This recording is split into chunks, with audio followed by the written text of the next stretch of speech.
Hello everyone, this is TechFart from Posh Palette. In front of me right now we have more than 50 pieces of vintage watches, and I'm honored to meet the man behind all this collection, Mr. Jeremy from Dreamrocketeers. Hi.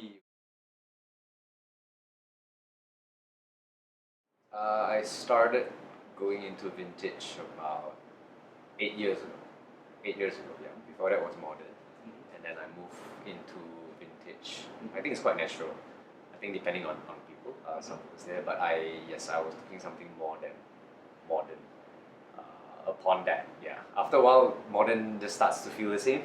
So yeah, I needed some color. So vintage had the offering for it, and yeah, I just tried my hand at it. So yeah, that was a while ago. Because there's only so many releases in a year. Yeah, and at that point you start out, so you're very excited. You want to keep having, but at the same time, modern watches price hold is getting larger. Just so I think I needed something more economical in that sense. But yeah, so it's actually not by accident. I think it's by purposeful reasons. Like, hey, is there anything more than that? And then yeah, so I tried my hand at vintage. Yeah, through some friends. Yeah, through some friends.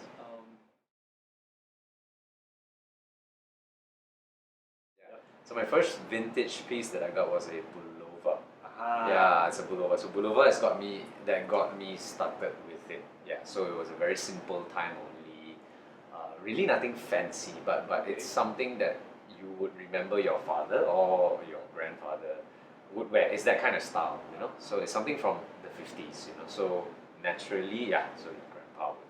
Yeah. So that's the look. I wasn't looking for something specific, but I wanted to see what it is about, you know. So yeah, so that was my first, yeah, as a pullover. When you say pullover, the first thing that came to my mind is the Accutron. Yeah, the Accutrons. Yeah. Funny, I during the whole journey, I have yet to acquire. Yeah, I have yet to have an Accutron in the collection. Not by any reason. It's just pullover had really a lot of models, so it feels like the Seiko of America. In that sense, not in a bad way. It's, you know, America was fully on pullovers at that point in time. The piece that I'm wearing now, it's a 40s Zenith, sub-second time only. So it's pretty much, for me, the when you think about the 40s, for me, this would be, I think, the most aesthetically desirable for me. Yeah, so it's pretty much, it's small. When they say small, for me, it's perfect. So yeah, so this is the Zenith from the 40s. I think it fits your wrist like perfectly. Yeah, I think I have to take your word for it, because I'm okay with wearing it, but I guess how people see it's different. Maybe some people will tell me it's really small. No, but I'm not sure if they're saying it is very small for that person's wrist, or is it too small for my wrist. But essentially, I don't think I take that into account anyway. So yeah, so this is so it's only a 30 mm case size. Really good. It looks really good. Yeah, so you see, so, and that's that's the thing with vintage. It bypasses what the pillars of, you know, sizes are. So I mean, I focus on more like 40s. I mean, but I start from between 30s and maybe pre-60s. So 30s to 60s, that 30 years.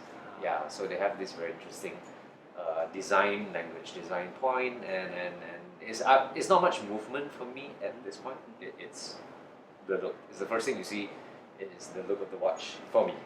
You know, compared to some people do movement first, but it's how it looks first. Correct. So 30 to 60s. I'm fine with it. I think we are the same. For me, I also go for the look first, then movement second. Yes.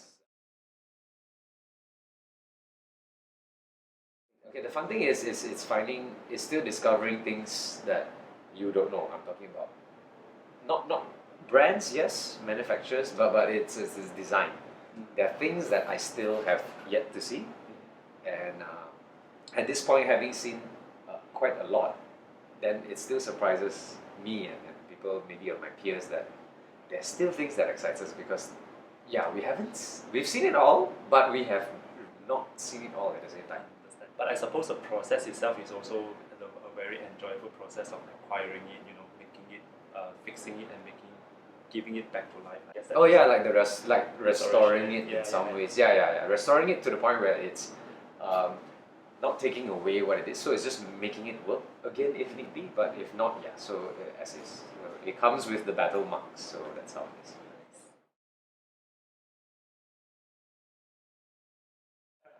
Besides watches, I think mainly it is watches, like timepieces in a horology sense, and everything that comes with horology. Okay, so it may sound boring to some, but it's as something simple as that period, correct? Let's say strap. It could be a diver's strap from that 70s. The boxes and stuff that came with the watch back then is the hunt for that. So things that accompany the watches. So that includes the advertisements.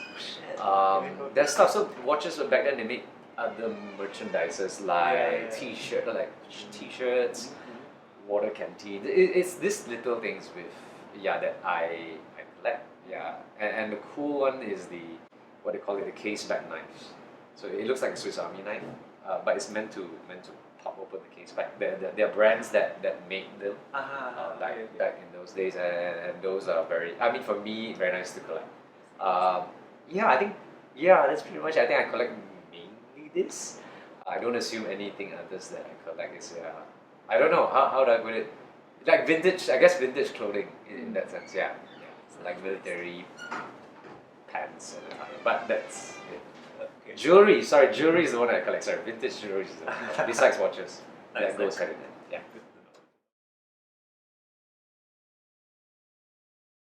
Yeah, so it's pretty much, I told you I'm aesthetic driven, right? So it is the look. So there are certain elements to the design language of the watch that I prioritize. So yeah, so there's some. So it's as simple as like this Zenith is this it has a step case. Yes. So so these little things and they call it the fancy lugs, like the lugs with a very funny shape than the normal one. Dial wise is the numerals on it. I love the Breguet numerals on vintage pieces. Handset, I know it gets very deep, but this is where we are. Handsets, there's certain preferences to the handsets. Yeah, like I like Dolphin hands, I like Pontiff hands more than the other, so I prioritize that. So if something comes, there's A and B, A will have this, I will weigh out through that, even though this feels more beat up in some ways to a level of acceptance. But I think these are aesthetics that I look for. Yeah, dials, yeah.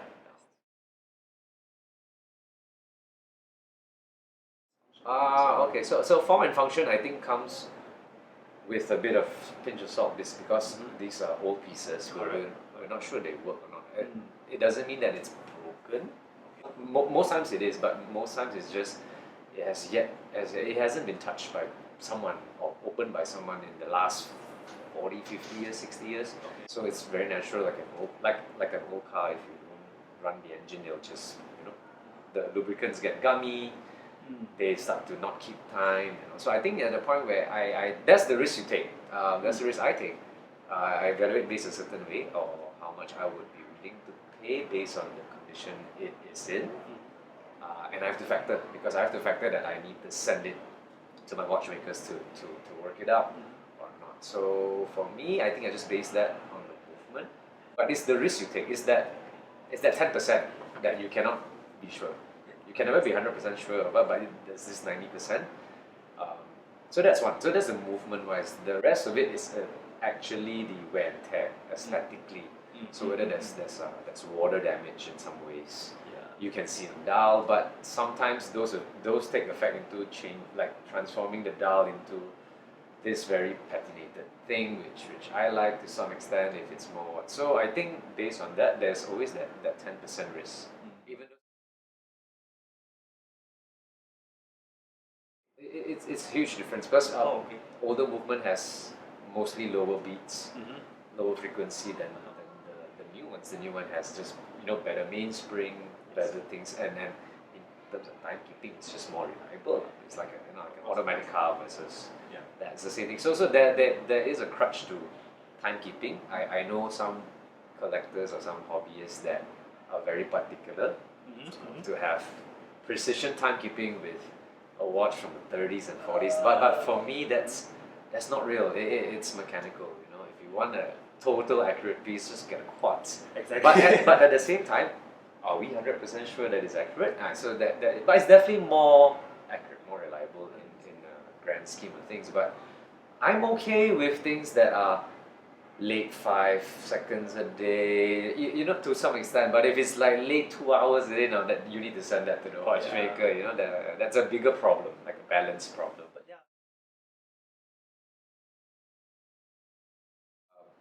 yeah, I've been told to set up like a proper shop, even like an online thing. But I don't know. It's not a main gig for me in that sense. Yeah. But I have friends who are like, you know, very like they've become reputable dealers. So if there's certain things I feel that somebody wants from overseas, I actually would route through my preferred dealers and friends. Like you can get it from them.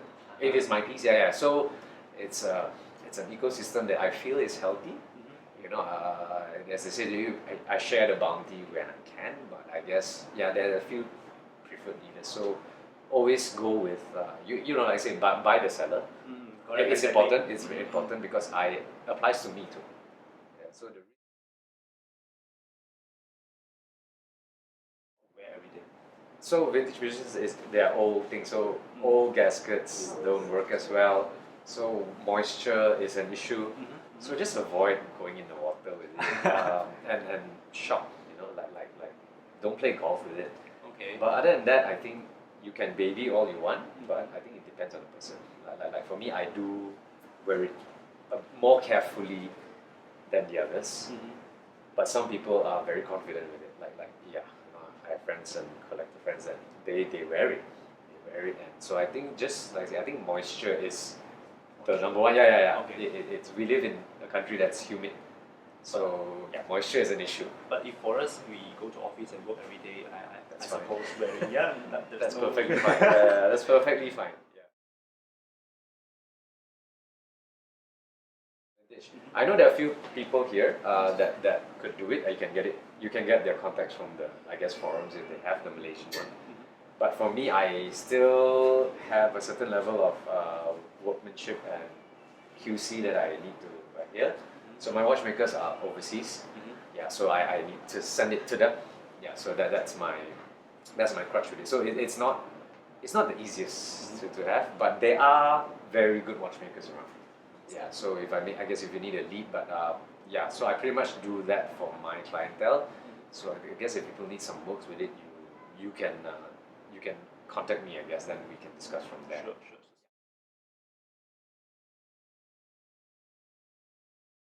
For me, this top three here, is the Hoyer Mona 844, the Galley multi-chronograph, and the time only that I feel it's great, it would be the Omega Century. I think these are cool pieces for me. So it's something for everyone to see, and yes. Okay.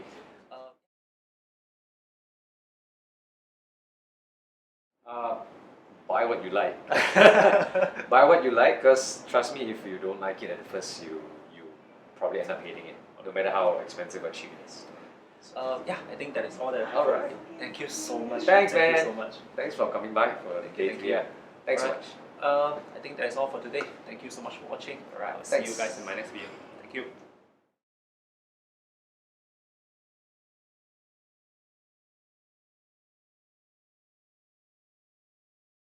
Thank you for joining this call. Joining this call, blah. Alamak. This one I can put under NG lah. It's okay, no problem.